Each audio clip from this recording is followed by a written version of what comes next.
विकासनगर शनिवार को श्री हनुमत धाम परिसर में उत्तराखंड के जाने माने साहित्यकार हेमचंद सकलानी ने समिति के अध्यक्ष विष्णु महावर को साहित्य पुस्तक भेंट की। इस दौरान उन्होंने बताया कि साहित्य के क्षेत्र में उन्हें भारत सरकार तथा राज्य सरकार के द्वारा कई राष्ट्रीय पुरस्कारों से सम्मानित किया जा चुका है। उनके द्वारा लिखित मुख्य रचनाएं विरासत की यात्राएं, अंतर्मन की अनुभूतियां, डूबती टिहरी की आखिरी कविताएं, शब्दों के पंछी, लहराए तिरंगा, चयनिका आदि पुस्तकों की रचना की है। इस मौके पर समिति के अध्यक्ष विष्णु महावर, राजेंद्र प्रसाद अग्रवाल, मदन राज भट्ट, विनय उनियाल, रुद्र बहादुर थापा, सुनील बत्रा, उमाकांत अग्रवाल, चिदांश अग्रवाल आदि अतिथिगण मौजूद रहे। सबसे पहले ऐसा हुआ कि मैं 5वीं क्लास में पढ़ता था इलाहाबाद में। एक दिन माँ ने मुझे बहुत मारा है, और जब मारा था मैं रोते रोते मैंने माँ पे कविता लिख दी। मतलब माँ ऐसी है, माँ वैसी है, ऐसी खराब होती है वो है। और वो लिखते लिखते मैं सो गया। थोड़ी देर बाद माँ आई, फिर देखा ये कहाँ गया, तो देखो मुझे सोते पाया। तो उसने वो कॉपियाँ बंद करनी शुरू की, तो उसमें वो कविता देख ली उसने। अब वो कविता देख ली, वो चुपचाप चली गई। 3-4 दिन बाद हमारे यहाँ बाहर से कुछ लोग आए, मैं उनके बच्चों के साथ खेल रहा था। तो माँ ने वो कविता जो है उन लोगों को सुनानी शुरू कर दी मेरी, कि इस बच्चे ने मेरे लिए ये लिखा है, मतलब बुरा है। अब बहुत ज़ोर ज़ोर से वो लोग हंसे। अब मुझे बहुत गुस्सा आया कि माँ मतलब मैंने मेरी बुराई कर रही लोगों से, समझे। तो मुझे बड़े मन में वो रही माँ के प्रति मतलब। लेकिन कुछ दिनों बाद और बड़ा जब मैं हुआ, बाद में बहुत पहले मुझे किसी ने बताया कि बेटा माँ तेरी तारीफ़ कर रही थी कि तूने कविता लिखी है, मतलब इसीलिए माँ ने वो कविता कंठस्थ करी तेरी और लोगों को सुनाई कि ऐसे लिखी, मतलब ऐसे।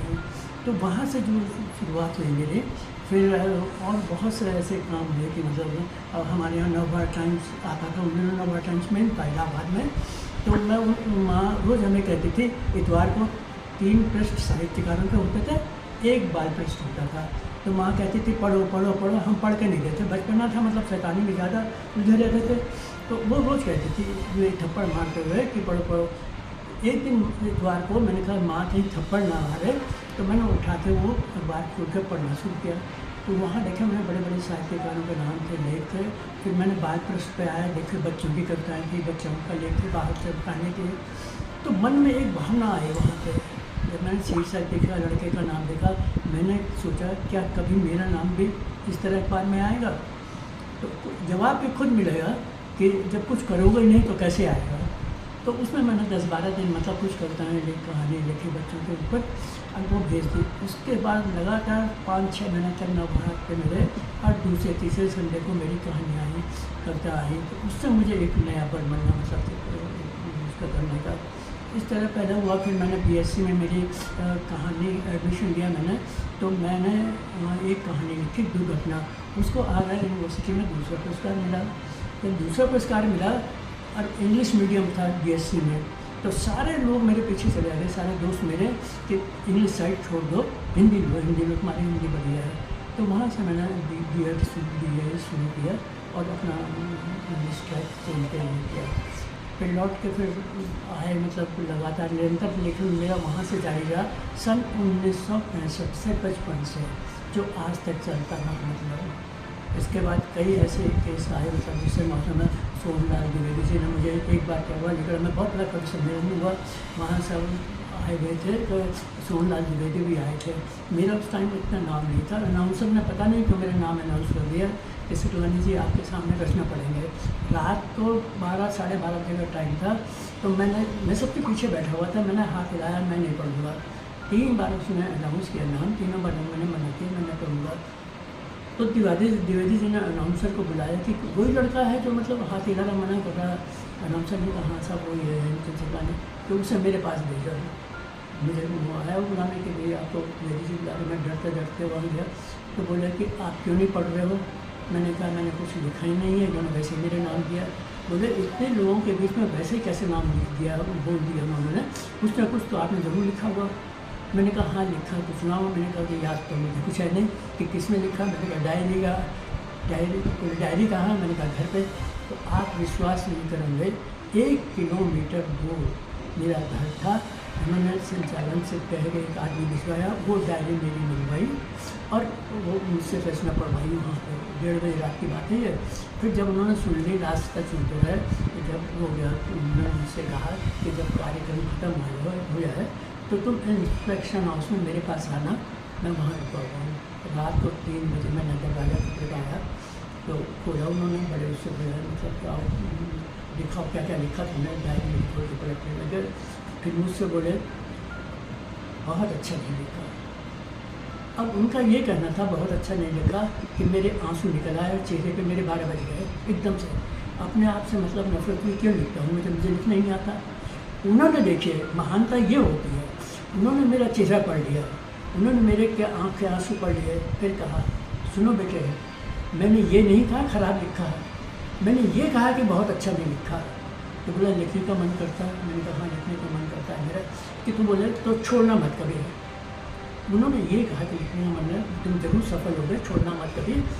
तो मैं जो है उनका ये कहने से मुझे बल मिला और मैं उनके पाँव छूने को झुका तो उन्होंने उठाया, छूने नहीं दिया मुझे, तुरंत उठाया, गले में लगाया, मेरे हाथ से डायरी लिखी ली और फिर 2 पंक्तियाँ लिखी। वंदना में मैं तुम्हें हरगिज़ झुकने न दूंगा, वंदनीय तुमको बुलाने मैं आ रहा। तो वहाँ से मुझे इतनी ऊर्जा मिली कि फिर मैंने लिखना नहीं छोड़ा।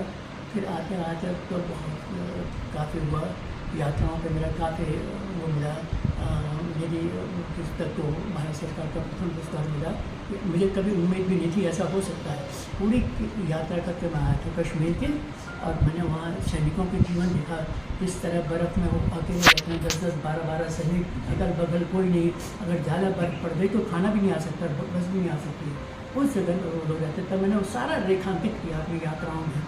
तो फिर पर्यटन मंत्रालय से जब मुझे फ़ोन आया कि सटवानी जी बोल रहे, मैंने कहा कि आपकी पुस्तक हमने ढूंढी। तो मुझे समझ नहीं आया, मैंने कहा कौन सी पुस्तक, कि आपकी पुस्तक हमने ढूंढी। मुझे समझ नहीं आया, मैंने कहा बताइए इसलिए कौन सी पुस्तक, कि विरासत को खोजते हुए भारत सरकार के प्रथम पुरस्कार के लिए। तो मैं बहुत परेशान हुआ। मैंने कहा क्यों, किस बात पर दिया आपने परेशान। मैंने ये जानना चाहा, बोला आपको खुशी नहीं हुई। मैंने कहा खुशी हुई, लेकिन मैं जानना चाहता हूँ क्यों मिला ये पुरस्कार।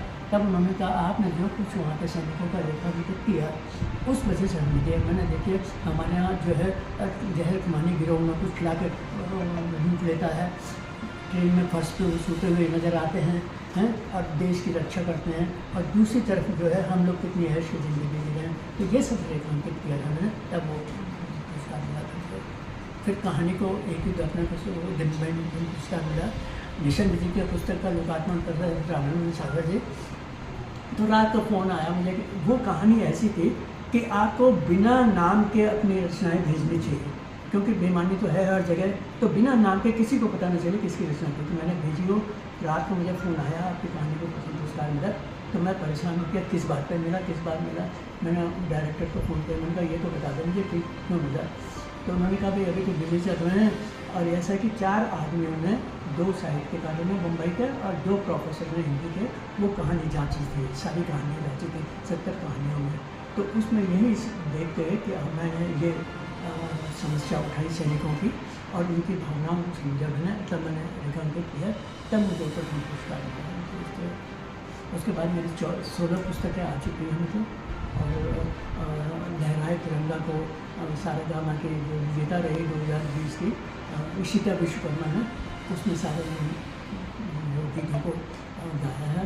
इसमें लहराए तिरंगा बहुत बढ़िया गीत है, उत्तराखंड का एक बहुत ही अच्छा गीत है, कई अच्छे गीत हैं। आपसे चाहेंगे अपनी रचनाओं में से कुछ गुनगुनाकर सुनाएं। सब देशों से सबसे न्यारा इस दुनिया में जिसका नाम है, सब देशों से सबसे न्यारा इस दुनिया में जिसका नाम है, और नहीं कोई वह देश हम सबका प्यारा हिंदुस्तान है, और नहीं कोई वह देश हम सबका प्यारा हिंदुस्तान है। गंगा यमुना की लहरें करती जिसका गुणगान है, गंगा यमुना की लहरें करती जिसका गुणगान है। देवों ऋषियों की उस धरती पे हम सबको अभिमान है। पढ़ लो गीता, पढ़ लो बाइबल या पढ़ लो तुम कुरान यहाँ, पढ़ लो गीता, पढ़ लो बाइबल या पढ़ लो तुम कुरान यहाँ। इंसानियत ही धर्म है, हर कहीं बखान है। प्यार से पाला पोसा जिस धरती ने हमको, प्यार से पाला पोसा जिस धरती ने हमको, उस धरती पर लेना जन्म ईश्वर का वरदान है। जितनी पवित्र आरती हमारी उतनी पवित्र अजान है, जितनी पवित्र आरती हमारी उतनी पवित्र अजान है। आपस में जो लड़वाए हमको इंसान नहीं वो शैतान है। राम कृष्ण की धरती ऋषि मुनियों की है तपस्थली, राम कृष्ण की धरती ऋषि मुनियों की है तपस्थली। यही तो जन्म गौतम गांधी, यही तो जन्म अब्दुल कलाम है।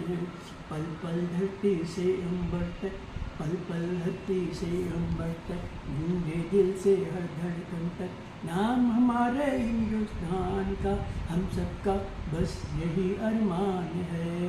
नाम हमारे हिंदुस्तान का, हम सबका बस यही अरमान है। सब देशों से सबसे न्यारा इस दुनिया में जिसका नाम है, और नहीं कोई वो देश, हम सबका प्यारा हिंदुस्तान है।